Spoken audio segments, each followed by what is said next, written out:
Springtime is the best time to visit Vegas, get the best deals, and if you want the best deals, you got to go to Vegas.com. Whenever I travel to Vegas, I want a cheap room. I want to make sure I'm staying someplace that's nice, cool, comfortable, maybe lavish. You know how you do that? Vegas.com. Spring break, March Madness, NASCAR, clubs, EDM events. It's all happening in the springtime. You got to go to Vegas.com with this exclusive offer. Check this out. $84 off at the Bellagio, $56 off at the Luxor, $90 off at Caesars, $100 off Cirque du Soleil. Everybody knows insiders get the best deals. You got to go to Vegas.com. Vegas.com's proprietary Drop Watch tool promises the lowest rates on hotels. Drop Watch continues to monitor the price even after you book, and then it will notify you of the change to ensure that you get the best deal. Vegas.com. Vegas.com offers the best rates on not just hotels, but also headliner shows, tours, attractions, VIP, bottle service at top clubs. Go to Vegas.com right now, click on the microphone in the top right corner, and enter my code Mohr, M-O-H-R, to receive an extra 10% off everything but air hotel packages. That's Vegas.com. Click on the microphone and get your bonus savings by using my secret code Mohr, M-O-H-R. Vegas.com. The code is Mohr. Book today. Put your name on it. Just put your name on it. That's all I say. Be a man or a woman. Put your name on it. Well, I'd like to hear about it, potheads. How the fuck you gonna know how to be great if you don't study greatness? Look at the game tape. Donuts. If you want a battle, it's either that you will or you won't. You know, you're not a bad-looking man, Mr. Gals. But you are, Blanche. You are in that chair. There's something wrong with us. Something very, very wrong with us. Hey, man.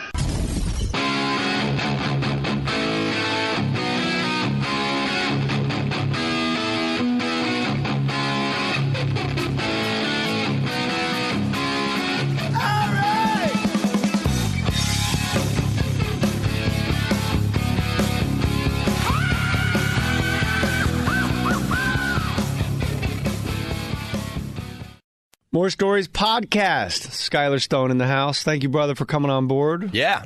Yeah, everybody. Hit the Amazon banner at jmohr.com. I'm not going to read one because I want to get right to it. But listen, the entire lifeblood of this podcast is you hitting the Amazon banner at jmohr.com. Skylar Stone, email me, by the way, what you bought.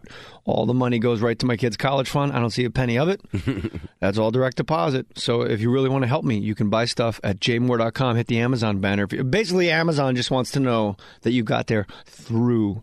You're not making that up. It actually is a direct deposit to your kid's college. If I made it up, I believe that's a felony. Yes, that's true. It's direct deposit. Yeah. So everybody's pitching in. And when my kids are getting their diplomas, it's because of the Warriors out there helping out. I love it.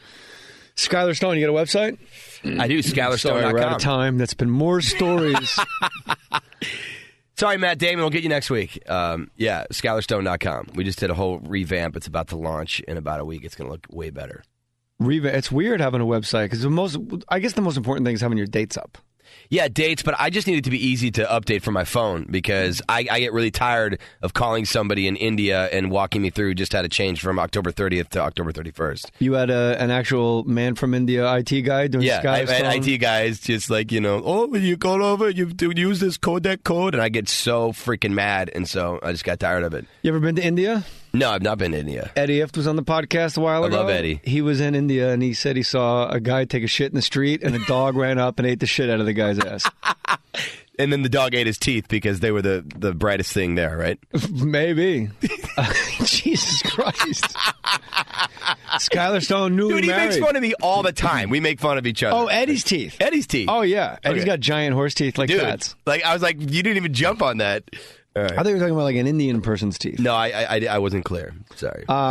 You're married now. I'm married. I'm fucking married. And you took over like dad duties. She's got like 2 kids. Just 2 kids. That's got to be and they're not like babies. They're not like in little strollers. So like they just grow up. No. And you're the dad all the time. No, and I just figured out they're not. I mean, the girl just entered phase. Everything is like just the last straw with her. You know what I mean? Well, that's how I talk to you. Yeah, well, that's because you're a jaded old man.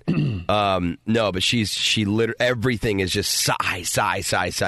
But I'm really good. I don't. A lot of parents punish. I just get real real with them. Like, I go, look, I can be the asshole that you need to scare you into not doing this, or you and I can just come to an agreement. So the other day, I wrote a no-sigh contract, and I'm literally going to give this to the first person she dates. It's literally written in, like, legalese with, like, wherein and all kinds of words that only a lawyer would use. And she read it out loud. She said, I don't know what any of this means, and she still signed it, and it's on the fridge right now, and I had my entertainment lawyer help me with it. But what is the contract? The contract is I will not sigh if there's a sigh, wherein a no sigh. Yeah, a no sigh contract. Ah. Yeah. And so she literally, like, I just point at it now. Which is, I don't like grounding. I don't like taking away sleepovers. I don't like taking away sweets. So I just try and come up with really creative, funny ways to say, no, this is how it's going to be. So you're like the cool stepdad. Oh, for sure, dude. You're going to sell her pot. Dude, I know. In high school. You guys want Viking in? What's up? No, I am the cool stepdad, and they tell me that all the time, you know, because I've been on kids shows. So when I walk into school, they think I'm Tom Cruise. Zeke and Luther, Disney XD. You were on Zeke and Luther? Shake It Up, Shaking It, one of those, whatever it's called. I got all those on my TiVo because I got the kids. Yeah, the kids shows love all those shows teach all kids how to be complete dicks. Yeah. Every kid, like on Zach and Cody or Jake and Josh and On Deck, they're like, oh, whatever, Dad. Yeah, no, I know. And then your kid repeats it back to you, and you're like, well, he didn't learn that shit here. 1,000%. And it also teaches them all to be, because they really are all like desperate actors with like insane stage moms. So it teaches kids to actually become those kids too. And so like my kids are already going, get me on a Nickelodeon show. I'm like, oh, dude, calm down with that shit. You know, because I want no part of that. I don't want to push them into that. I read a thing being a step parent. I've seen it also like on Dr. Phil, and I'm not using Dr. Phil as a punchline because I really do actually like Dr. Phil. I do too. And I've seen it on other shows, and I've had it with Drew Pinsky. I've had this conversation with Dr. Drew. Mm-hmm. As a step parent, if you come in after the age of, I want to get it right. Let's say 4, you're done. You have no say, nothing. You cannot discipline a kid if you come in at like you came in when they were like 8. Yeah. Like, you can't go to your room because you are just some guy that just rolled into their life. First of all, is this on your podcast, this conversation that you're referring to? This is More Stories podcast. No, I'm talking about the one, you're talking about You're on my podcast. I know that. I'm talking about the one with Drew, though. No, just private talks. Well, I'm actually really interested in that because, you know, right now we're dealing with, that's exactly what we're dealing with. I came in when they were 2 and 4, so I just at the right time. So you can spank the 2-year-old, leave the 4-year-old alone. You just abuse wait, they were 2 and 4 when you came in? How long have you been dating this girl? I've been with her since 2008. I didn't know it was that long. It went by so quick. It did go by quick. Yeah. Yeah, so they say 4. I think it's 4. But when I started dating her, that was everybody's not talking to Skyler for a year. So you weren't nobody was talking to me in 2008 and like early 2009. You were busy. Well, no, I was getting happy. I was a little out there. Yeah. You know. So. And she straightened you up, blew the dust off you, got the I mean, that's what a good lady does. I think the kids did. I did because the kids, like, when you have a kid and you're telling them that they're being wrong, and then in your head you're like, wait, I do the same shit, you all of a sudden feel guilty. I disagree completely. Why? Because I can lie to a kid right in his face and I don't care. Oh, yeah. No, there's no more ice cream and there's no more. Well, everybody's got their Can we watch TV? Water. We don't have a TV. But I cannot look my wife in the eye and lie. You can't. My wife, you knew me before my wife. I did. And it's apples and oranges, like John Belushi in Animal House. Yeah. And now I'm just like happy and like nothing really bothers me. Yeah, no. Imagine me doing this podcast then. How many enemies I would have. Oh, my God. It'd be crazy. No. Bert Kreischer once said, I don't think people realize the Tupac that used to live inside you. So I think it's the lady, when they say the woman makes the man. Mm-hmm. And I talk about my wife a lot on the podcast, but the podcast is about my life and my stories. It's called More Stories, and I bring my friends in to tell their stories, and you're going to tell yours. But like the day I met my wife, it was like, I don't want to act this way anymore because I don't want that to walk away. Like when you see a deer in the woods, and you get real quiet. Yeah. Like, that's how it was. Has she heard you say that? Yeah, many times. That's awesome. But it's not like I had to change. Like, it's the me that I always wanted to be. And like you now, you're the you always wanted to be. She's the nicest. Can I share what she recently did? That she texted me from your phone? My wife? Yeah. What, the pictures of her boobs? No, shut up. Out of nowhere, I just get these sweet texts from Jay's phone, and it's literally his. Does she not have a cell phone? She's not good with electronics. Yeah. She's not from India. Yeah, she goes, I just wanted to share with you what a great friend you've been, and just writes all the sweet stuff. Like, just grabs your phone. And then it's as if she could tell that I was wondering why she's doing it from your phone. She goes, Oh, and by the way, I don't have a phone, so that's why I'm using Jay's. Like, I literally was about to write, why are you using Jay's phone? And she just so connected that she, like, knew that I'm probably going, this is all sweet and dandy, but could you please explain to me what's going on right now? Yeah, it's one of those things where, like, you know, you look through your phone. Everybody try this. Like, this is a really good experiment. You can email me the results. Look at your phone. Look at all the contacts in your phone. Pick 2 names that are, like, friends. Mm-hmm. And say, well, I feel like I call this person way more than they call me. Yeah. Don't call them. Yeah. And watch what happens. Yeah. You won't be friends with that person anymore. That's for sure. And that happens in your early 30s for sure. There's probably 6 people that I was I thought like best friends with, and I just tried that experiment, and the next thing you know, like it's a year and a half later, no call, no text, nothing. Yeah. Yeah. Yeah, no, that's for sure. It's sad, too. No, early 30s is the weirdest time because no one warns you that, A, everybody starts losing their grandparents at the exact same time. Like, you're literally, all you see on Facebook is people going, oh, my grandpa died, which really was like a weird era for me because mine was the one that kicked off all my friends' grandparents. I saw your grandfather at the Laugh Factory. Yeah. Yeah, that was amazing. You can look that up on YouTube. If you look up Skylar Stone Grandpa, I put that on there. And he told old man jokes. It's not like he was sitting there talking about his life. He told, your typical old man jokes, but he slayed. He slayed. David Tell had to go on after him. He's like, thanks a lot for putting your grandpa on before me. Thanks, Grandpa. Now I'll say something illicit. Well, I'm a sea captain. It's nice that people are giving dead grandparent updates on Facebook. That's really what Facebook is for, to let people that you kind of know know that someone close to you has died. It's a little nutty. When you met but you did a Facebook post. Like, why would you go on Facebook to say your grandfather died? Oh, no. I'm not saying I meant I kicked off like all my friends' grandparents started dying right after my grandpa died. I didn't know anybody. That's right. That's all I meant. But these days, if you look on Facebook, dude, people announce everything. Dude, let me tell you one of my fucking least favorite things. Okay, right now there's a trend, and it's a female thing. Sorry to throw you ladies under the bus, but women love doing this. On Facebook, since you're not on it, maybe you don't know this. Not only can you update, you can check in somewhere. So right now, if I want to check in at Fox Sports Radio and say that I'm here, my phone will search the area and I can check into Mulberry Pizza or Fox Sports Radio. Women like to go to the hospital right now when something's going on with them and check into the hospital and go, wish me luck, ... and just like scare all their friends. And then there's 94 comments underneath the update going, oh, Sarah, what's happening? What's going on? Please update soon. And like it's as if they're sitting there just watching everybody just like care about them. I'm going to see who cares about me. Yeah, that's what I'm saying. It's the reverse. How many times have you seen that? Dude, I see it all the time. Really? To the point where me and my friend... Foursquare, like when you check in someplace? It's exactly a Foursquare. Me and my friend Jerry Artukovic take photos of it, and we send it back and forth to each other. Like, literally all the time. Dude, How many comments? On my phone right now. No, it's fine. I believe you. How many comments are like, hope you die? Guys do say fucked up shit. They're like, is it mine? They at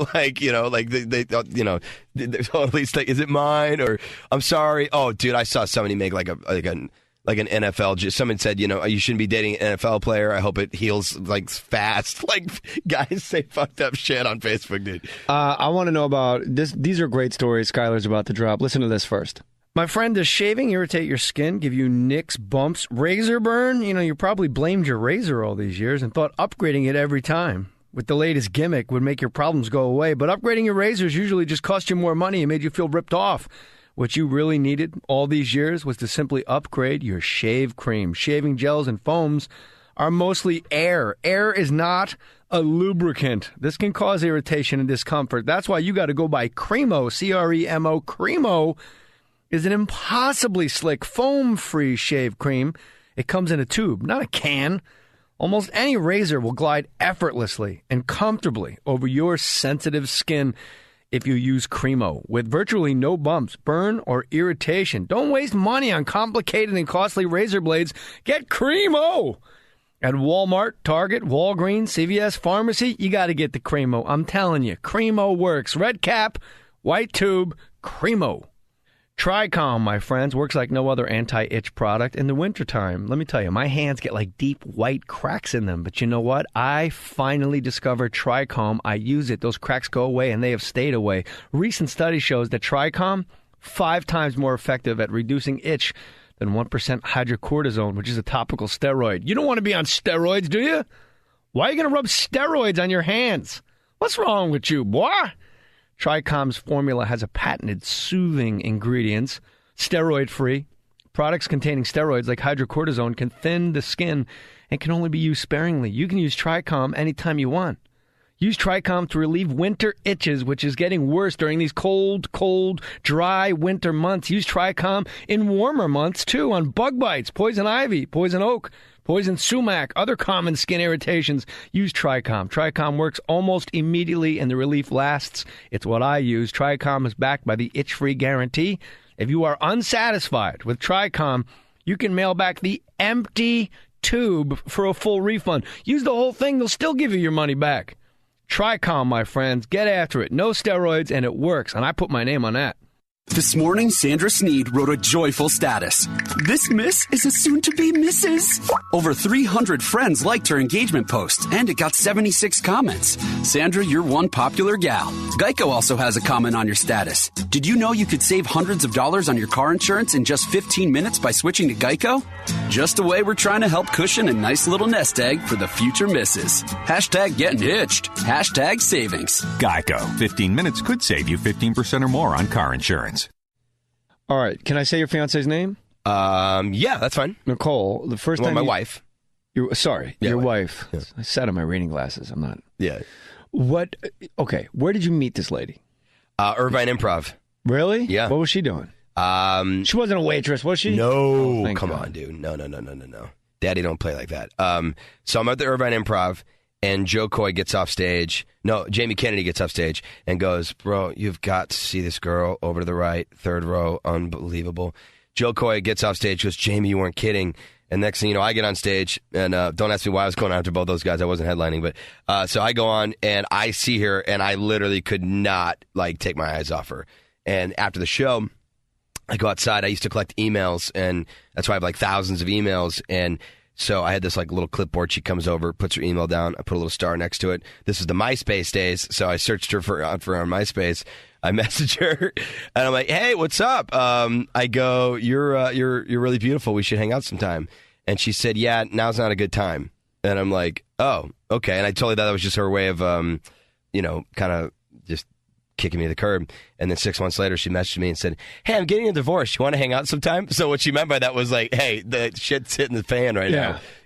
MySpace, compared to Facebook and Twitter, it was, you might as well have just written a letter and mailed it to somebody. Yeah. The time it took for that indie band to tell you about their bullshit night. Yeah, exactly. Come see all 5 bands you've never heard of in a town you don't live in. MySpace, look at the twinkly unicorn in the corner. Bands are still on there, dude. Bands and black people are the only people on MySpace now.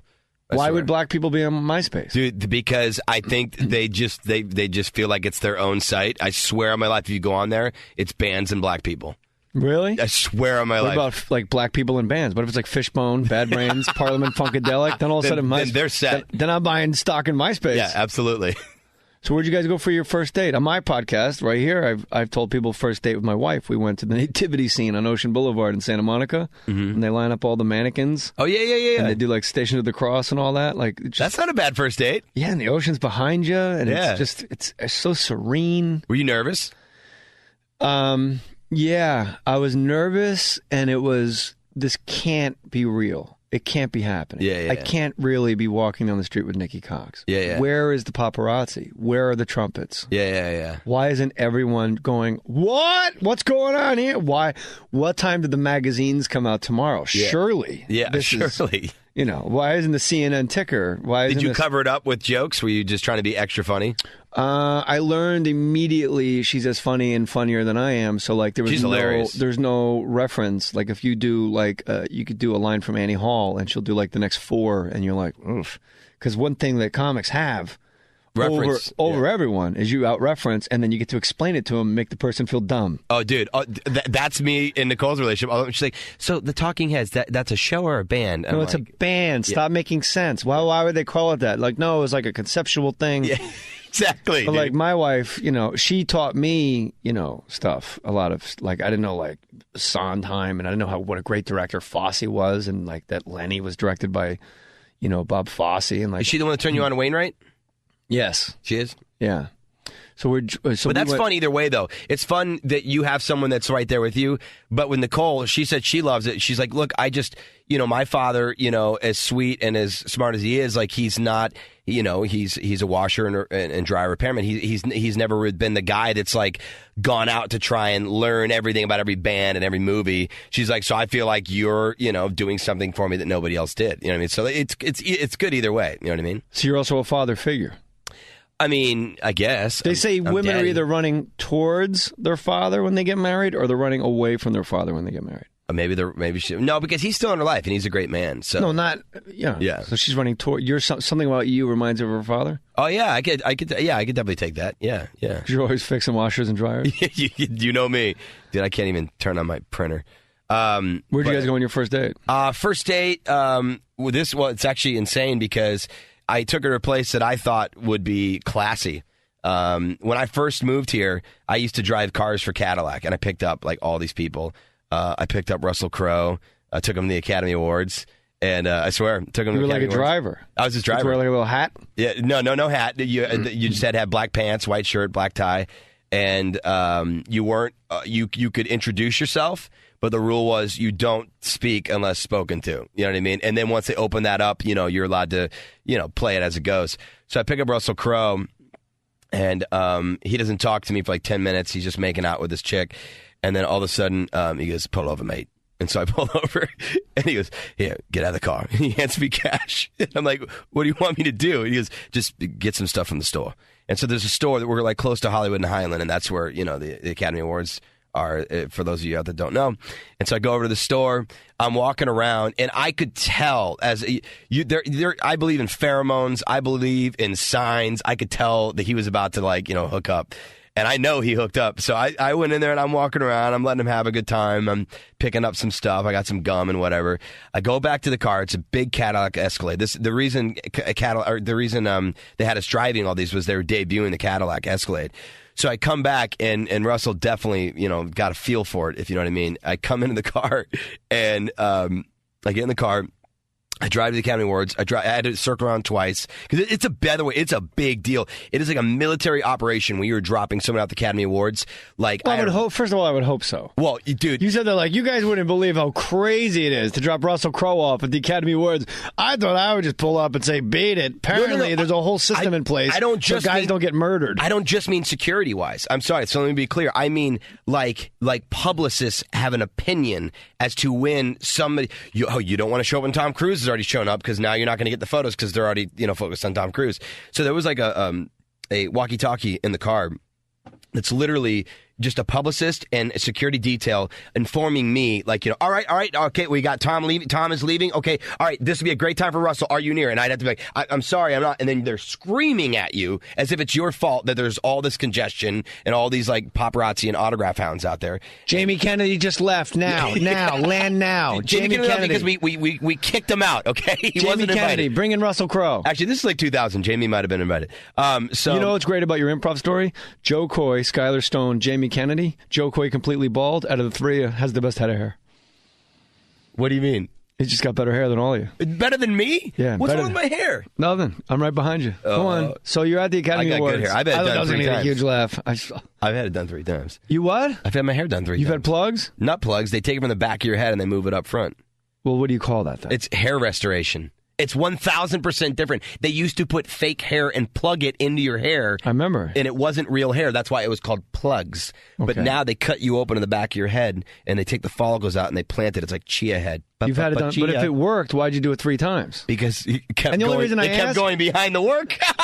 the reason I'm asking is because I am going to get this done eventually. Okay. Well, you should. And I actually told you I was going to get it done, but they wanted to put me under anesthesia for 8 hours. And I'm like, you could replace a fucking heart in 4 hours. What are you talking about? I never told you they put you under anesthesia. No, I told you that. Yeah. Oh, that's I thought you said, I'm all right, Spider. And you were like, fuck that. My guy, they just give you an Ativan and you just sit there. Yeah, absolutely. But you also said it's the absolute single most painful thing in the history of man. No, it is not. You have told me that. I did not say that. Kidney stones are. And I've had 3 of those. One last year. So I'm trying to pull up to the Academy Awards, and I get in the car, and he gets out of the car, and after he gets out of the car, and I drop him off, right after Tom Cruise leaves. I turn around, and you know the little hangers where you hang your dry cleaning on the side? The little handles up there? Yeah, the little handles. Those one is on the ground, like pulled down, and the other one is hanging. So just hanging by one. It's as if he like got into some sort of like, workout pose. Yeah, he's a fucking gorilla. Like a gorilla, like, ooh, and just like literally lunging into her. I would love to actually find the footage of her walking down the red carpet and see if she was like wobbling a little bit. But he Russell plowed her. It was great. So when you drop him off, do you go like, hope you win? What do you say? I didn't say anything, dude. And he was an okay tipper. It was the best tipper ever. Gave me $200 and talked to me the whole time about acting and really wanted to make sure that I understood how to get an agent and a SAG card. Bradley Whitford. Coolest guy. Yeah, from West Wing. Bradley Whitford. So cool. I have never heard a nice thing about Russell Crowe until you just said that he was a good tipper. I've only heard he's like an absolute certifiable fucking loon. He was fine to me. Absolutely fine. Pull over, mate. Yeah, he was. Pull over, let me mate. fuck. Pull over, mate. Maybe he's mean to people because they don't pull over and let him have sex with his date. Yeah, look, sir, I can't do that. That wasn't in my instructions. Dude, I'm Russell Crowe, all right? I'm the gladiator. Pull over. Yeah, no, My wife and I were at the Hotel Bel Air, and we realized we were in the suite that he was in the night he won the Oscar for, I think it was Gladiator. How'd you find that out? Because it's just one of those things you find. I don't know. I don't remember how, but it was like, wow, fuck. And we just kind of sat there bugging out. Like, he came here right after the Oscar. Like, he won an Oscar and just sat here. You do the same thing I do, don't you? Even though you live in L.A., once in a while you just grab a hotel room with your wife, don't you? Yeah, 48 hours. If you want to stay healthy. Isn't it great? You go someplace. Yes. In town. Yes. Just go 6 miles from your house. Go to like I like Hilton. They got a good rewards program. They will reward you with like a nice little room. Nice. Hilton rewards program. Get a room. Check in on Friday. Drop the kids off at the grandparents. Sunday, come and just never get out of fucking bed. Dude. Room service, piss, shit, shower, fuck, shave, repeat. It's the best. And then sleep for 14 straight hours. And if you have people that are listening are like, well, I don't sleep that long. Well, if you have kids, you will sleep that long. Well, dude, and by the way, you will sleep that long with those blackout curtains, dude. You'll sleep longer than you've ever thought All you could the movies sleep. are on the TV. That's the best. It's like, oh, wow. And it's amazing. You know this because you stay in hotels because you do stand-up comedy, SkylarStone.com. All the movies that you watch, I'm not talking about pornos, I'm talking about real movies. That's where I watch all my movies are in hotel rooms. I'm never going to a goddamn movie theater again. I don't hear crying babies like, oh, that's your ass, man. Yeah, I don't want people yelling at the screen. Yeah. The amount of movies that have stars that never fucking even come out that are great. Like, you watch a movie with, like, I'm making this up, it'll literally be like, Dustin Hoffman's in an argument with like Mark Ruffalo and Alec Baldwin, and then Meryl Streep comes in and kicks him in the balls. Yeah. And you're like, this never came out? Yeah. Like, what chance do I have in show business ever again? Like, I remember a John Cusack, Morgan Freeman, and John Kevin Cusack. Spacey movie, straight to DVD, straight to DVD, right in the bin with Morgan Freeman. There are 7 deadly sins: sloth, greed, gluttony, and driving Russell Crowe to the Oscars. Right to DVD. Straight to DVD. And these are huge stars. Yeah, dude. And you watch these movies and you go, holy shit. Like Mark Ruffalo got nominated for the movie where he was the sperm donor for the lesbian couple. Oh, yeah. I don't remember the name of it. Getting the names wrong. Catherine Keener, somebody. But like, nobody saw that movie. You couldn't go to the goddamn Megaplex. Nobody goes like, oh, shit, Catherine Keener and Mark Ruffalo. Yeah. Got news for you, listeners. Those are like the actors. Those are the people that are actually doing it. There's Meryl Streeps and everybody, of course. Yeah. But there's other people out there like Bobby Cannavale. Like, who the fuck saw the station agent in a theater? Yeah. Nobody. Nobody. And it's perfect. Yeah. There's a midget. Yeah. Who you now know is Peter Dinklage because he's so goddamn talented. You just know him from Game of Thrones. Yeah. But him and Laura Linney and Bobby Cannavale were in like a movie called The Station Laura Agent. Linney, dude. There's so many. Well, you have a story with Laura Linney? I just love her, dude. You love her? Oh, my God, I love her. So Bradley Whitford, coolest guy you drove, biggest dick. Biggest dick I drove? Oh, man. I got pretty lucky, man. Everyone else, drove some people. Somebody drove Michael Keaton, said he wasn't particularly nice to him. I've heard that too. But which is weird because, I mean, Michael Keaton's like probably the biggest reason I'm an actor. I saw Birdman, by the way. It's really good. I don't know what that is. It's his new movie. It's going to be like his return, dude. It's great. I mean, although there's this thing he's doing. Like Birdman of Alcatraz, Bird? It's just called Birdman because it's funny. It's about an actor who used to be the biggest actor in the world, and is most known for playing a superhero named Birdman, and did Birdman 1 and 2, but didn't want to do 3, and then his career ended. But what I don't like about him is all these, just like you went, oh wow, so you obviously get the symbolism that it's very close to Michael's life. He's pulling this move because I went to a SAG Q&A screening, and he is doing the Q&A, and the moderator goes, it's just amazing. I mean, when you read the script, you must have just seen how much this is just like your life. He goes, I don't really see it that way. And I'm like, dude, shut up. You're so turned down. Well, why does everyone tap out of Batman? Like, what do you mean? You just stopped playing him? Michael Keaton was Batman. Yeah, keep that cash cow going. I'm fucking out of here. I can't do this anymore. Yeah. And then Clooney obviously did it very well, I thought. And he's like, I'm not fucking doing this again. This is crazy. Well, no, but he did so bad. You saw it, right? Clooney? Yeah. I didn't notice a difference between any of the Batmans. Okay. They were all you need to watch Batman and Robin again, because there was even a cod piece over his junk that was literally hilarious, dude. Now, who was between those two? What's that sport where you have balls in jousting? What? Like jousting, medieval time stuff? A ball in a net, and you throw it, and it curves through it, and it goes away. Wow, you're I'm really killing it, aren't I? I'm doing physical things on a podcast. Give me other Batman. Who else played Batman? Val Kilmer. Yeah, he was good. Val Kilmer was good. Keaton was good. Vito's laughing, engineer. But to me, none of them, they were all just Batman. There must be something about wearing that suit. It must be 100 pounds, where even if they're giving you $18 million, you go, I don't give a fuck if it's $118 million. If I got to stand in that suit for one more day and call Drew Barrymore Poison Ivy, I'm going to kill myself. I think Michael Keaton's a real actor, and I don't think he wanted to do that forever, dude. He's a real fucking actor. The guy was in Night Shift. He's a comic. But he's also in Pacific Heights and was menacing. Oh, you're right. George Clooney's not a real actor. Did you see the fucking Descendants? He should have won the Best Actor instead of that stupid silent movie. And Kilmer's a real actor, too. Okay, you have a point. Yeah. Val Kilmer's a real big actor. And then Bale. A physically big actor. Willow. He's a big man, Val Kilmer. Guy looks like Steven Seagal now. No. He lost all the weight. He's actually very proud of that on Twitter. On a Subway diet? Yeah. On Twitter? Yeah. He's on Twitter. So, Facebook is for women going to the hospital. MySpace for bands and black people. Yep. And Twitter are for actors that have lost a lot of weight. Yes, absolutely. So where did you go on your first date? You never even got to it. Well, so one of the other people that I picked up was Robert Englund.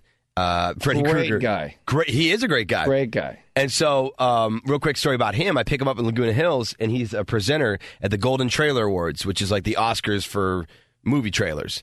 And I hosted it last year. Are you serious? Yeah. No way. Swear to God. Well, he was a presenter at, this is 2001 or something. So I pick him up, and after the words, he goes, Skyler, take me to Pacific Dining Car. This is pre-iPhone, so it's you got your fucking Thomas guide. You're okay, G4, what street is Bixel? Where the hell's the 110? You don't know what you're doing. Plus, I just moved here. So he's like, I'll tell you how to get there. And so he just tells me how to get there. I get there, and he goes, all right. He goes, get out of the car. And so I'm like, oh, God, is he going to fuck his wife like Russell Crowe? Sweet dreams. No, he's going to cut your head off. Yeah, exactly. But the funny thing is, he's got his wife and he's got his wife's best friend. So I'm like, is he going to fuck both of them? What's happening right now? He tells me to get out of the car. I get out of the car, and they get out of the car, too. I'm like, okay, now I don't get it. Are we going to watch someone else fuck up? Is this like we're looking through the window? How about this story is degenerated? Poor Skyler. Cars aren't even for driving anymore. Yeah. They're just for fucking starlets. Yeah, no, so I'm just fucking, I get out of the car. Skyler sees a Mini Cooper and gets a boner. All right. So we get out of the car, and it's... And you all ate together. The end. Yeah. So where'd you go on your first date? Pacific Dining Car. So next thing you know, it's our first date, and we just left a Halloween party. We go into Pacific Dining Car, and everybody knows me there because I've been coming there for several years. At this point, I've been going in there for 8 years. So we get into Pacific Dining Car, and Mario's always my waiter, and there's this table I always sit at, and they sit me at this table. But as I walk in, there is the loudest douchebag you've ever heard at a restaurant in your whole life. He is screaming. He is demanding things. And that man's name was Barry Katz. Hey, man. Undeniable, man. That was a live Undeniable, man. That was not a button. That was not recorded. He is actually... This isn't the radio show. This is a podcast. I know. It's just still Katz exciting. Just walked in. It's exciting. So you're at the thing, and the guy's going crazy. So he's going crazy, and he's demanding. He goes, get me water to my table right fucking now. And he's slamming his fist on the table. and there's already water on his table. So this guy's blacked out. So I go to Mary. I go, can I say something? He's like, you probably shouldn't. It's not going to. Well, if you want to, go ahead. So I go over there. And I go, hey, buddy. And it's my first date. So I got to be cool, right? Like, you can't not, like, notice this douchebag. Well, why do you need to go over there at all? Who cares? A yelling guy at the other end of the restaurant. No. I don't even think you understand. This is interrupting. You, like, people can't even put in orders. Well, there's a lot of other people in the restaurant. Why are you the superhero? Because I'm on my first date and I want to be a badass. Oh, there you go. Okay? All So right. that's why I walk over. Ego. You know, I didn't want to get anything physical, so, you know, it's our first date. Olivia Newton-John, is that what we're talking about? Is that what's going on right now, baby? Because Vince Vaughn's on the date, and that's how it went down. So this is August 2008, and I walk over. I go, hey, buddy. I go, listen, I don't want to, start anything, but you keep asking for water, and you have water on your table, and he just has that look, like you were saying earlier, like that Forrest Whitaker, Tom York eye. Like, he's got one eye that's just like going back and forth, right? And he's just looking at me, and he stands up, he puts his hands down, and he comes towards me, and he shoves me, dude. Dude, you would have thought he was Will Smith and Hancock. I went this guy was like on LSD or no, PCP. I go flying, dude. I'm all of a sudden like in a booth. It didn't go exactly how I planned on it. Watch going. this, honey. I'll handle this. Hey, buddy, you already have. So he shoves me, and I get up, and then all of a sudden, all hell is broken loose. People are walking out on checks. This is a fine dining restaurant. Your average bill at this restaurant is like $240, just for like, two people that don't even have a dessert. So I'm running. All these people are running out of the restaurant, and they're all running in their cars. And all of a sudden, I realize, what is he, Godzilla? Dude, no. Dude, this guy was a drunk guy in a restaurant. You're acting like it's fucking Tokyo. Dude, he was on something because he grabbed knives. Dude, he starts grabbing knives. He's got knives in his hands. He gets in a fight with Mario, my waiter. There's always cops there. Huh? Every time I've been there, it's littered with cops. There's always cops. Every time I go there, it's Nicolas Cage by himself in a corner eating 2 bloody steaks. I swear to God. I have brand new hair, and I want to show you it. I was married to Lisa Marie, and it worked out. He's right, so the guy shoves you. He's shoving everybody. He's fighting everybody. He's got this butter knife, and he's like, which also sounds funny now that I think about it. He's swinging around a butter knife. Run for your life! Drunk guy with a crooked eye and a butter knife. So all of a sudden, I go out. I'm like, well, we should probably get out of here. So we start walking out. We get in my. She was like, you handled that. Well, we did. You're gonna love this, dude. This is nowhere near the end. So we go outside and we get in our car, and all of a sudden he starts walking out with his date. And so they walk out to their car and they start like kind of slowly driving away. And I realized this motherfucker's gonna get away with this. And so I turn to Nicole, and Nicole turns to me. She goes, let's follow him. I'm like, oh, my God, this bitch is as crazy as me. This woman belongs in my life. So we start following him. We have no lights on, and we're calling, I'm not joking, we call 911. We get on the 110 North. That like basically leads you out of town. Then we got on the 10 East. Now we're literally heading towards like Vegas. So we're on the 10. We're calling 911, and we're several cars back. And this guy's like, he's swerving, and he's going back and forth. And he's got a date in the car, and I'm like, this is insane. So we call 911. We get transferred to CHP. Out of nowhere, this helicopter comes, and it literally, I'm in a white car, he's in a white car, and I probably should have I just said he's in a white car, 4-door sedan. I forget to mention, it's a completely different kind of car. So all of a sudden, he's got a light on my car, and literally, you can literally hear, another helicopter coming from behind, so that one's coming up on the right. All these cops are speeding from behind on the freeway. So you have cops and cars, cops in helicopters, and literally they're all like trying to pull me over. And I literally get out of the car and I point forward. I go, that way. I'm like pointing at that white car. I don't know how my little charade worked, but next thing you know, they get up to the next car and they literally tell them to how pull about the over. helicopter pilot goes, sorry, dude. Yeah, exactly. Like the guy doing 400 miles an hour in a helicopter, and Skyler's outside like Dukes of Hazzard, like, no, not me, him. And they're like, all right, so have a great night. Yeah, I know. It's Spicoli up there, and all of a sudden, like, got it, dude. So we pull over. I end up in a Del Taco parking lot. He's in a 7-Eleven parking lot across the street. So and we still got eyes on him. You're copping it out. I like it. We sat in the car. It was as if we had popcorn and we're watching the greatest movie of our life. Dude, this shit was training day. They literally pulled him out of this car, and they treated him like he was a terrorist, and they had so many guns. I've never seen so many guns drawn in my life, dude, and I've been in a firing range. And I'm watching this guy, and they go up, and they put the cuffs on him, and then they call back my phone, and they go, hey, they want to meet up with you. I'm like, I'm right across the street. They're like, are you out of your mind? I'm like, yeah, dude, we're literally 37 miles outside of town. That's how long this took for CHP to catch this guy. So they were really weird, though. They're like, you're a hero, I guess, but you're also crazy. Like, you could have, like, really gotten, if this guy figured out that you're one of the people following him, you could have gotten in a lot of trouble. So I ended up having to testify against him, and I got him put in jail, and all what the bills was the offense? had to be... Yeah, and all the bills had to be paid. For all the people that walked out on the bills that night, he had restitution, covered all that. But what was the offense? Why was he arrested? DWI? Oh, no, dude, he fucking swung knives at people and attacked waiters. Only because you went up and complained about his fucking water table. Dude, you're out of your fucking mind. That granted. Dude, he shoved me. Nah, a little bit, Skyler, a little bit. Got a little out of line yourself. You went over to the table yourself. Damn it. You told the guy, hey, you know what? You got enough water for yourself?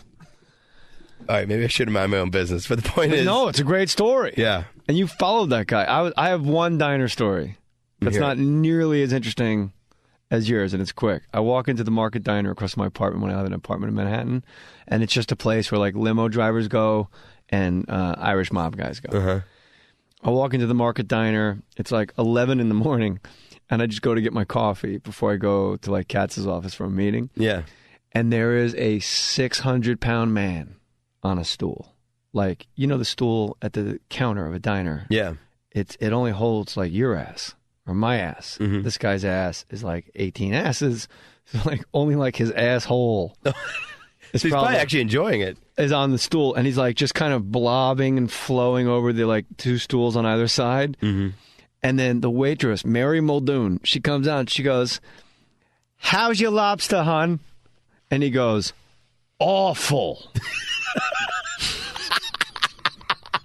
You ordered a fucking lobster at a fucking mob diner at 11 in the morning, and he was indignant that anybody could serve this. He just went, awful. Like, how dare you unfreeze that fucking lobster that came out of the Hudson River in 1984? Awful. I got a refund. I'm not enjoying my lobster. He wasn't there for the... Dude, he's there for the asshole tickle. He's there for the ambiance. Barry Katz, get into Skylar Stone's head. I love Skylar Stone. There's something about him that is just like, I don't know what it is about you, but it's like you always seem to persevere. But like that waiter story, that's metaphorical for your career, What do you mean? Whoa. Yeah, dude, I'm ready. He's going to open me up. I'm ready. Because everybody believes that... Thanks for saving the podcast. Dick. You didn't like that story? I love the story. Katz and I are sharing a mic, like a huge cock in our face. Okay. I feel like Joe Perry and Steven Tyler at a concert. Crazy, crying. Why didn't you like that story? I just said I love that story. You're a liar. All right, go ahead. Skyler, look at me. That's a fucking great story. All right. Relax. Jesus Christ. He's like saying thanks for saving the podcast. You can't tell a great story. Are you that insecure? No, but that story another metaphor about his career right there. All right. That's it. Listen, any story that has the words butter knife in it. Comes in. He's like fucking Hank Aaron off the bench. But anyway, it's a metaphorical story for your career as well as what just happened just now. How? I'll tell you. Okay. Everybody believes. No one looks in the mirror and says, I'm wrong. It never happens. So think about all the possibilities of that story, how that never would have happened if you'd have done something a little bit different. Think of all the possibilities and what wouldn't have gotten that reaction. Okay? It's the same with going in for an acting audition or going into a stand-up gig and doing it a certain way, or going into a room and the way you talk to the manager of the club or however it is. There's always something that you could do differently that could change the outcome to be best serve you, as opposed to being a story that's in a podcast about how something went totally wrong. Right. And it's the same other thing, just that's part one. And part two is like how you just reacted. You're with another comedian. You've been doing comedy how many years? Over 10 years. Over 10 years. I feel like we're at the principal's office all of a sudden. Yeah, right. He's been doing comedy over 25 years. Yeah. Okay? So two guys with 35 years of comedy experience. He makes a joke like he's at the comedy table upstairs at the Cellar in the Olive Tree, and you spend about I'd say a good minute and a half, 2 minutes saying, what, my podcast isn't good? It's not good? It was not a minute and a half, first of all. That's exaggeration. But no, Jay's someone to look up to, and he's like, dude, have 3 good stories he's a ready. comedian. I think Katz is saying you should have said, go fuck yourself. Immediately. Oh, I say that all the time to you. Not just then. I did get way in your wheelhouse. You got in my wheelhouse. I'm like, thanks for saving the podcast. You didn't like my story? It's been a crazy week. All right. Why? So. What's so crazy about your week? I don't know. Now he's doing the third thing, which is blaming another factor on why he reacted the way he did. Holy Dr. Phil Katz, man. No, but see, Barry also thinks he knows everything, okay? So he's not going to be right on all 3. What the fuck are you talking about, man? You should have just said fuck off. I wish the listener could have seen Katz. Big eyes, fist, shaking his hands. You look like a marionette doll. It was great. Sorry, I was making a point. Barry's become Yoda on podcasts. I've heard him on a lot of podcasts. No, we all agree with that. You have become Yoda on podcasts, and it's very good advice you give people, Katz. Don't back out. I actually like his podcast a lot. I've listened to quite a few. The Doug Herzog one is my favorite one. That's really good. Doug Herzog. Thanks, man. Yeah. And the Jason Goldberg one. That was good, too. Jason who? Gelbart? Goldberg. Jason Goldberg? Mm-hmm. Ashton Kutcher's part. The guy who created Punk'd with Ashton Kutcher. Well, you had the show Con. Well, that's why I was very interested in hearing the Goldberg story. You're like, why does one take off? Why does one not take off? Well, you were first. Well, here's a funny story. It's not really a matter of first. Let Jay be the judge of that. Yeah, don't worry, I will. So I actually I auditioned for Punk'd at the same time that I sold Con. And it's funny, I actually find myself at another crossroads right now between 2 projects. I don't know if I should take one or the other, and I don't want to make the wrong choice this time. And what it was at that time, it was Con or Punk'd. And every rep was in my ear saying, you got to do Con, because it's your own show, you're going to have creative control, you know what I mean? It's your thing, you have more roles on it, you're a writer, you're a producer. But I thought Ashton Kutcher created Punk'd. No, I'm talking about Con. With Jason Goldberg. Yeah. Okay. So I could either do Con or I could do Punk'd. So, and I chose Con.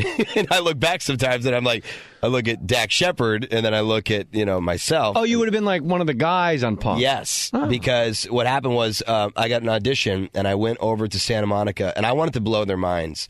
So I went to a Halloween horror shop and I bought some fake blood. And then I sucked all their dicks. This is an undeniable story. I think Barry will appreciate this. So I got some fake blood because they said, listen, you're going to go in and you're going to tell a story, just some true story. Don't make anything up. And they're like, don't try and be funny, just tell the story. And I'm like, all right, fine. So I go in there, and it wasn't with Jason. It was with someone else who's not even at MTV anymore. I think he went and ran Oprah's company now or something. But so I go in there, Danny Villa, that was his name. So I go in there, and I grab the fake blood, and I put it in my mouth, and I call my manager at the time, and I make up a fake story that I just got punched. And I said, listen, I'll still go in there, but just please warn them that this just happened. I really don't want to... I don't want to lose this job. And like, well, what happened? I'm like, dude, we don't have time. I'm running late. Just call them. So they called them. And when I got there, you could tell they'd already been told that, hey, he just got punched. Like he might be he's coming down. And so I walk, and this is a true story. I walk in. And I go down the hallway, and you could tell that they're ready. They're literally staring at me. And like, are you okay? I'm like, yeah, I'm fine. I'm like holding my face, and like they got me some ice. They bring it over. Like, do you want to wait a little bit? Do you want to reschedule? I go, no. I go, let's just. And Danny goes, why don't you got to tell a story? Why don't you just tell this story? And I'm like, that's exactly what I wanted him to do. I'm like, let's do it. So I go in there and I make up a story saying that I've been dating this girl, Terry Barrera, and I actually was dating a girl named Terry Barrera at the time. I go, but her other boyfriend figured out about me, and he ran into me out. Who? What? And so he runs into me, and I said, we got into a parking lot. He punches me in the face, and dude, he's on the edge of his seat. I'm telling this whole story about like how this went down, and then finally at the end, he's like, dude, he goes, I am so sorry this happened to you. I'm like, I'm sorry. I go, that's probably not what you wanted to hear. I go, I don't know how that's going to get me a job. And he goes, no, it's about being real. And I love that you didn't try and be funny. And I love that you even cried during parts of it. I literally cried while telling the story because I'm like, and now I'm thinking me and Terry are going to break up, which sucks. And like, so I'm telling this whole story.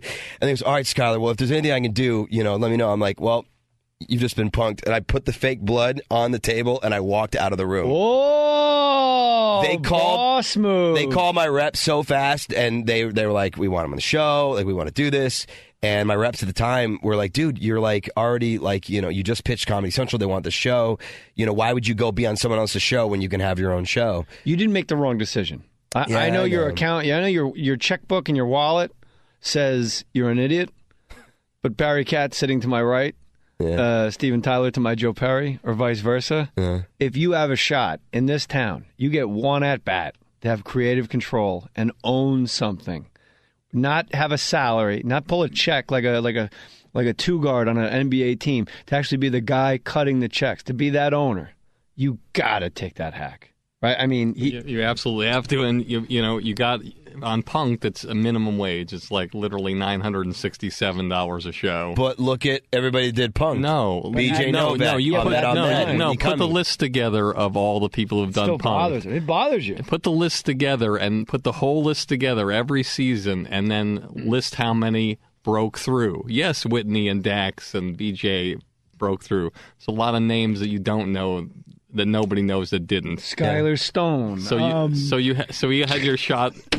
So you had your shot to do your own show. You created it, and it's great, and you have to do that, and you'll always be known as a guy that took you to the next level in this town. Also, that audition that you did for Punk'd, what's amazingly risky is that they told you to do a story, and you did the opposite. You took a risk, and it worked. I don't mean to channel Kirk Fox, looks like Vio Violante here, but the fact is that when Kirk did it, he sat down, and they always say, tell me a story, and it was Jason Goldberg. Yeah. And he sat down, and Jason sits down, and he says, tell me a story. And Kirk just said, tell me a fucking story. Yeah. And then he just stood up and said, you got the job. Yeah. So you went through this elaborate thing. Kirk took the risk, too. He got it. You took a risk. You got it. And a lot of people go and they just tell a regular story and they don't take the risk. Oh, can you imagine the fucking snore fest, person after person, like, I'm going to go in and tell a real story. Oh, my God. No. One time in band camp, I did not put a flute in my pussy. Yeah. Think of how fucking dull most comics are. Dude. There's like 20% of all comics that we can't wait to hang out with each other. Yeah. We just laugh our balls off. Yeah. And just think of... Is Skyler one of them? Me and Skyler always laugh our dicks off when we're together. I do. Imagine Eddie Ift sitting in that. Let me. You want to hear a story? At one time, I was working out. You want to hear a story? I like breaking Eddie's balls. He's a great guy. I love Eddie. I'm going to tell you, Skyler, you definitely made the right decision because you had ownership. Well, now I have the same decision. So I have an offer. I don't really want to talk about where the places are. Just take the money. But forget the ownership. You had your show. No, I have an offer to do my own show on cable or be a series regular on a network show, and I don't know which one to take. Do you have a manager? No, I don't. I have an agent and a lawyer. One you call Katz? I have the papers right here. One you call Ruben Kincaid over here. Well, for the this is what Skyler and I have a history, and sometimes it's like I feel like he doesn't call me because he feels like I maybe have You're a Jew thief. You maybe have not what? Well, yeah, what is it? I maybe have not given him what he's wanted from me over the years, and that's why he doesn't call me about these things. I've called you before. I've absolutely called you before. But now that you're married and have to pay the bills, maybe there's, Wow. You guys are rounding third? I got to go to acupuncture because I have slow sperm. What? Yeah, I got to go to acupuncture. Okay. This is more stories with Skylar Stone, and it's been an hour. Barry Katz, Skylar Stone. This has never been done before in the history of my podcast. You're kidding, right? No, not at all. Okay. Look, that's right. 5 of 1 right honored. there. I don't know if he's honored. No, this is good. What? And you got to tell your fucking stolen car story. Oh, we're continuing the podcast right now. Yes. This is Joan I Rivers thought you meant this has never Johnny. been done before. It's never cut so short, and you mean we're actually going to continue. Fuck all right. yeah. This is funny. All right. Because this is what's really happened. In all fairness to the listener, corporate-wise, Katz and I are melding podcasts. This has all been a big... No. We're going to be the New York stories. Giant Jets. I'm moving to noon. More standard. Love you. Love you, brother. So I just want to talk about the network thing versus your own show. Mm-hmm. So the network show, normally what happens for those of you in the audience that don't know this, and this is Barry Katz filling in for Jay Mohr. Yeah, this absolutely. is unbelievable. I've never had this happen before. Jay's getting his sperm work done. Yeah. Which I don't understand. Does he want another kid? I don't know. I think he's just, wants to make sure that he has the bullets in the chamber. I guess so.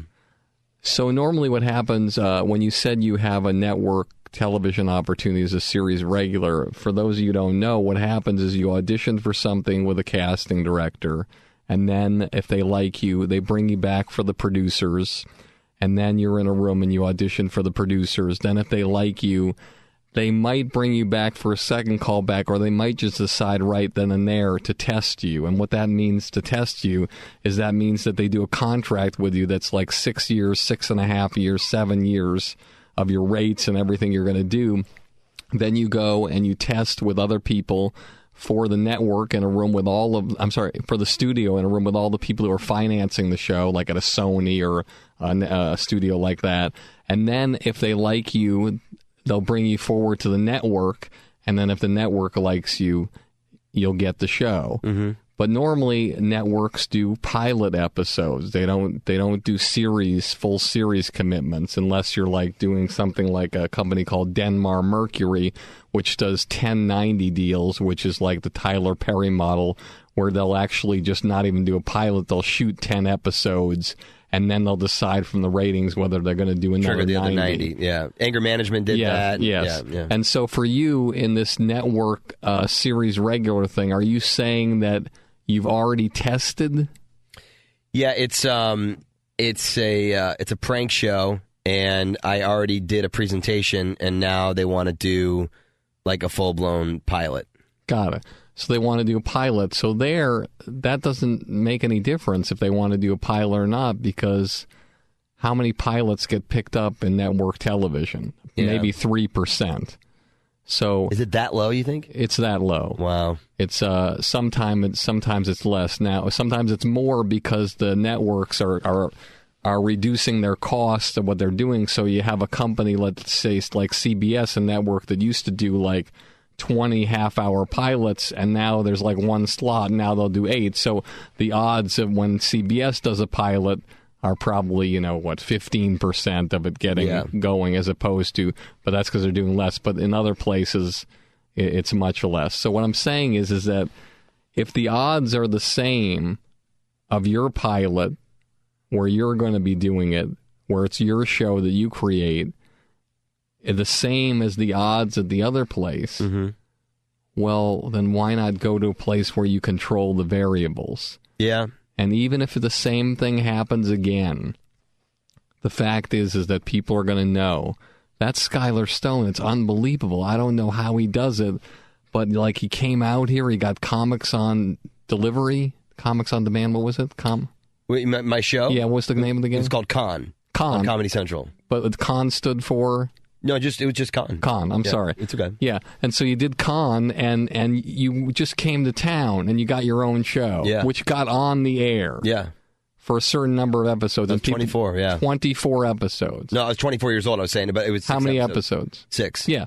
So ask all the comedians you know how many times they've created a show that's got on the air. Yeah. Okay, and you can count them on half a hand. And so you did it. You're like an anomaly. And now you're about to do it again with another pilot. And it may not get on the air, but the other one might not get on the air.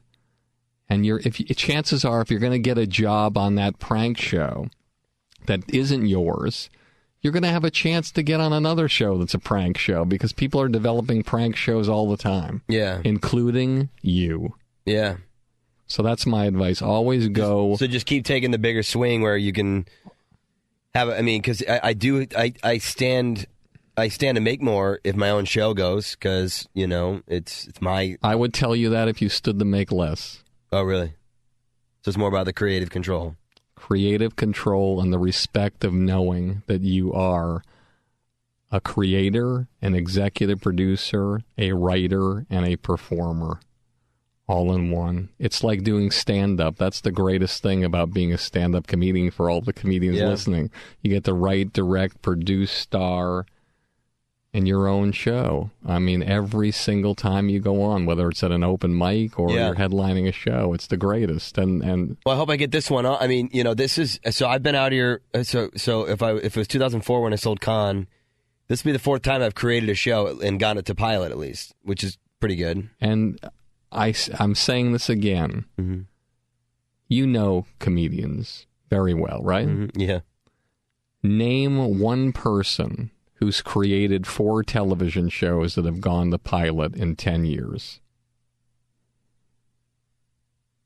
Well, did Jay ever create any of his shows? Yes, he has.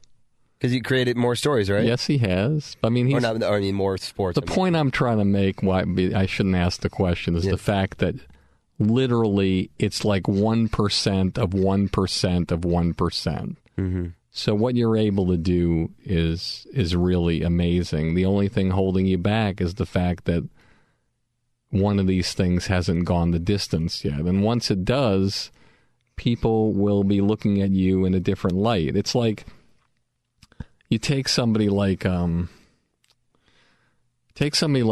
Ansari, who's incredibly talented and a brilliant young man.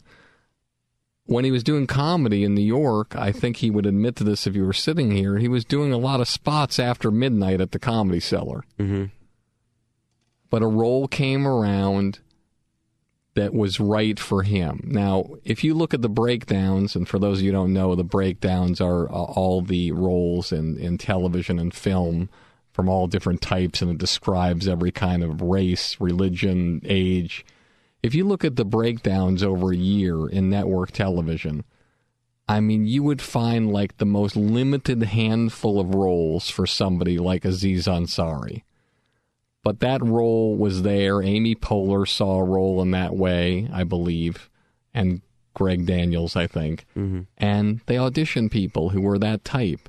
And he went in, never booked an acting job, wasn't even getting paid really as a stand-up comic, but he went into the audition and each process, and when the money was on the line, he booked the fucking job.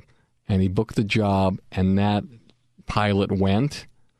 And then he's gone the distance, and now he's one of the biggest comedy stars ever, fueled by booking the job. Again, he didn't create the show. He was a hired hand. But again, he'd come to town just like you, similar story, but he booked the job that went on the air for 4 or 5 years. Again, didn't create it, but now he can create any show he wants to do. And he can go out and sell any show he wants to do 5 years later.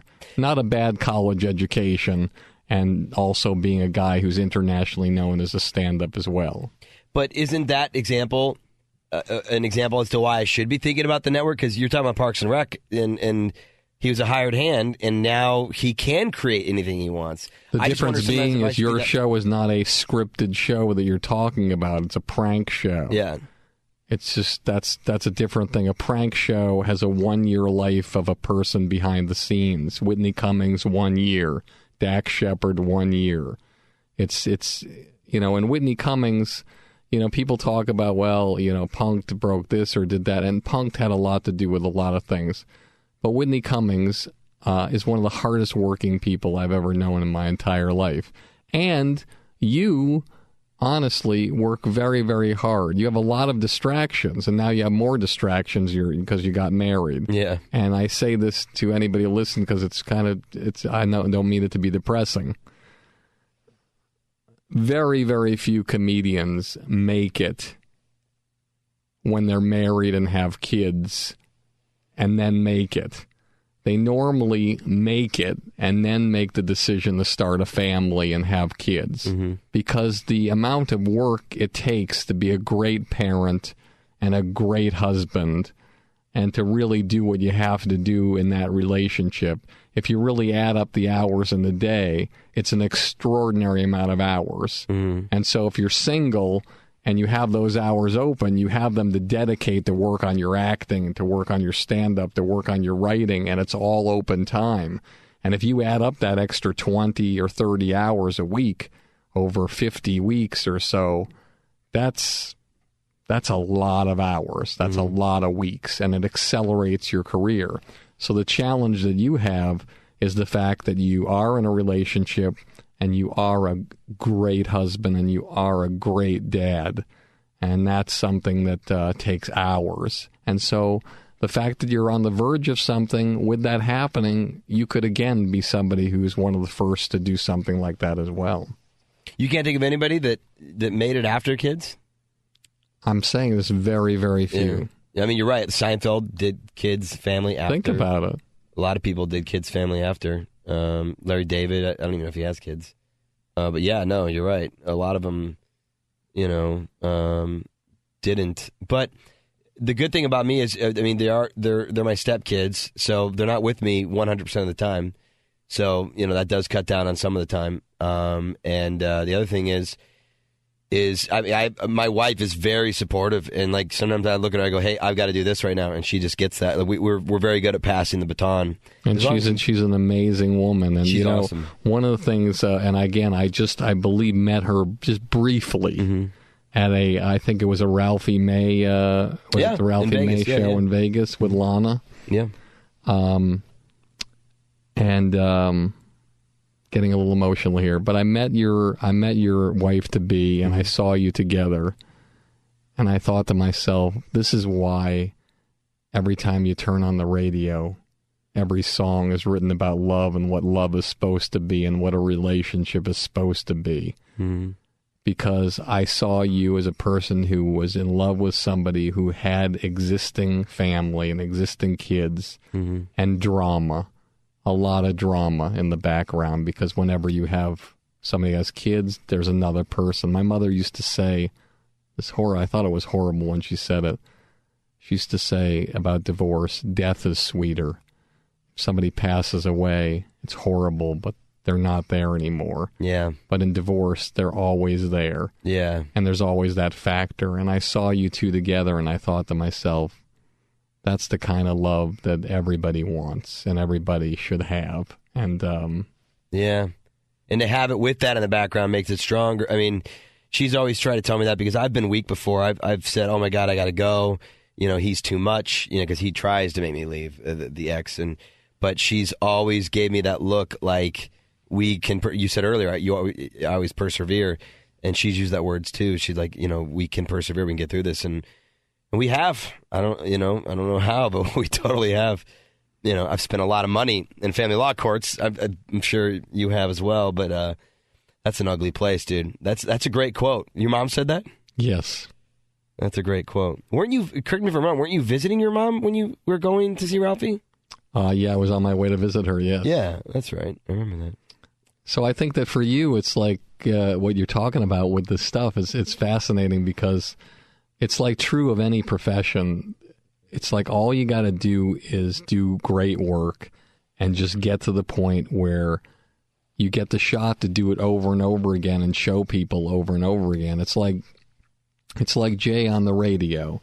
You get a job on the radio, and I'm not going to mention all the people who've gotten radio shows in the last year and a half and how many of them don't have radio shows anymore. And he, just announced that he's going to have a new deal and a new situation, and they were trying to renegotiate and get his deal done to make it further, almost less than a year in. Because if you're doing something, America will always tell you if you're doing the right thing. You just got to get that shot to get on. Yeah. And so for you, you just need that shot. And once you get that shot where you're on, then America will tell you if you're doing the right thing, and hopefully they'll tell you you're doing the right thing, and you'll be all set. Yeah. No, I'm really excited about it because, I feel like with this show, it's similar to what Jay's doing. I just like how Jay's created a legion of these devoted fans that have all these inside jokes that when they call in, and the hey man, and everything. That's fun. That's when Jay just found a way to make Twitter not negative and have everybody be in on. It's negative. The Moyers and Jay are making fun of people in sports half the time. So I guess there's negativity in that someone's getting made fun of. But half the time when they're making fun of someone, they absolutely deserve what they're being made fun of about because it's some mistake they made either on the field or in their personal life. But I've always liked the idea of a motley crew of just weirdo fans and bizarre people. And showing that fans, are actually funny. And this show's going to have a fan element where I bring the fans and the viewers on the ride, the people that tweet me become part of the show. And so there's some similarities to what Jay's done that I would like to do on the show. And I think Royce Clayton said on one of my podcasts, he said this thing, which I'm sure has been repeated. Royce Clayton, he played a shortstop for 17 years, and he won a championship with the Red Sox in 2007. And he said something that I think is replayed in a quote of some funny thing that Jay does. He said, study greatness. Yeah. Imitate greatness, become great. And so that's what you're doing. And so I think that, again, if you can stay out of your own way and just do amazing stuff, you're going to be fine. You have the foundation laid. The problem with you is the fact that in the beginning, it's really hard when you experience success early and you don't technically, and I'm not saying this negatively, technically deserve it. Mm-hmm. Like Jeff Cesario was a great comic, and Dennis Miller called him one day and said, I got 6 episodes of a show on HBO they gave me. I want you to be my executive producer. And Jeff, I'm paraphrasing in so many words to Dennis, I don't know how to tell you this. I haven't really done that much in television. I've gotten coffee for some people. I mean, it's some low-level stuff I'm doing, but I'm not you're my executive producer. But Dennis, I don't really, I really, listen, I'm going to have some other people, but you're my executive producer. Do you want it or don't you? Yeah. He takes the gig. Literally 4 episodes in, they submit the Jim Carrey episode to the Emmy Awards. And then 6 months later, he's up on stage accepting an Emmy. Oh, my gosh. And so... It can happen like that. And that's sort of what happened to you with Khan. It's not like you won an Emmy, but you got on the air on the most relevant comedy network in the world. Yeah. When they had amazing shows on. And the spotlight was on a guy who... Everybody was saying, wait a second, I've been pounding the pavement here in L.A. for 10 years. Where'd this guy come from? Hey, you want to know where he came from? While he was behind the scenes in the shadows, he was working every hour of every day creating a concept for a show. That's true. That he thought was great while you're trying to get laid or you're, doing whatever, talking these comedians, busting balls upstairs till 3 a.m. or just hanging out with your friends or going to a dance club or whatever it is. He's in his room in the darkness with a little light on it saying, hey, I'm going to create this. This is the second act. This is the third act. Yeah. And then you fought to sell it and you sold it. Then you shot a pilot. It's like the NFL playoffs. It's like you go and we won the division. Oh, shit, we got to play the next week. Okay. Yeah. Hey, we won that game. Oh, we got to play for the championship game? Yeah. Hey, we won the championship game. Oh, fuck, we got to play the Super Bowl. And so for you won every step of the game. You got on the air. The thing you didn't win was America Spoke, and they didn't come in droves like the network thought they would for that concept and for what was happening, for whatever reason. Well, the lawsuits didn't help either. The lawsuits don't help, but Punk'd had a $10 million lawsuit their first season. Right. Scare Tactics had a huge lawsuit. So lawsuits don't help, but if you're number 1 in the ratings, it doesn't matter. Exactly. You're going to be they fine. kept Charlie Sheen on forever, and there were probably plenty of... So that's the thing. So the fact is there was something that was happening on the show where the audience just said, you know what, we would rather not watch as much as we did the first episode going to the second episode, and the second episode going to the third, and the third going to the fourth, and the fourth going to the fifth. That's normally what happens. It's like they come to sample, and they either tell their friends and more people come the next episode, the same amount of people stay, or it goes down. In your case, it went down. I don't know the reasons. It could have been you as the way you were on camera because you were new and you didn't have like if it were you today and you had the chance to do that show now, obviously I'm sure you'd look at things you would have done differently, but you didn't have the experience. And normally what happens in comedy is the fact that I've never known a situation where a comedian has gone to syndication, has done like 100 episodes of a television show, who hasn't been doing comedy 10 years. And if you don't have the 10 years under your belt, you don't know how to deal with people, you don't know how to politically do things, you don't know on camera the best way to do it. And it's like I said early on when Jay was here in the studio, it's like there's things that you could do differently, but you didn't know how to do things differently because you didn't have the 10 years experience. Now you do. So this new pilot has a much, much greater shot of going than the last one, and that's why I say you should go with that. Absolutely. That's a great way of looking at it. Yeah, because I also read that book. What is that book about the 10-year? Outliers. Outliers, yeah.